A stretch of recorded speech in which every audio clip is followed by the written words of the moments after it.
Okay, class. Meron tayong reporting. Group yourself into two. Uy, Hete, partner mo na yung crush mo, si Angelo. Hindi ka mo, para kasi Tanga, te, chance mo na yan. Huwag na, mag-partner na lang tayo. Ayoko, te, may partner na ako. Ano ba yan? Ikaw, te. Sis, partner na kami ni Clarice. Ikaw. Sorry, te, partner na kami ni Barbie. Naku, te, kay Angelo ka na lang kasi. Oo. Dry. Naiya ako. Kaya mo yan, tunggaban mo na. Rar. Okay, Hetty, kaya mo to. Kapalan mo mukha mo para kay Crush! Angela, gusto mo tayong dalawa na lang partner?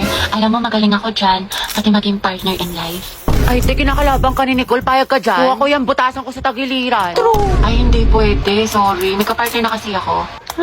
Hala, Hete, may nanalo ng iba. Cheer up, Mare. Talaga? Bakit? Sino? Si Hetty. Hete, ikaw tayo partner ni Angelo. Partner ko na si Hetty.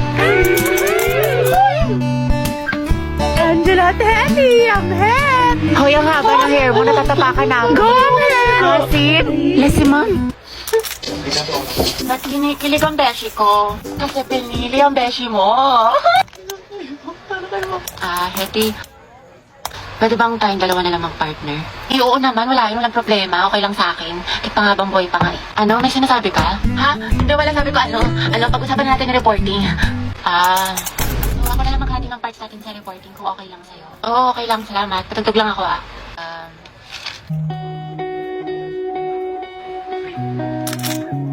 Alam mo yung kantang yan? Ay, oo. Favorite ko to eh. Favorite ko din yan. Para sa'yo nga yan eh. Ha? Wala. Anyway, Spotify rin pala gamit mo. Oo, kasi sa Spotify, the more na ginagamit mo siya, the better the recommendation. So the music you love will always find you. Tsaka meron pa siyang Discover Weekly. Para pagsawa ka na sa mga soundtrack mo, nandito yung mga bagong songs sa tingin nila pasok sa music taste mo. Oo nga eh. Ikaw nga, pasok ka sa puso ko. Ha?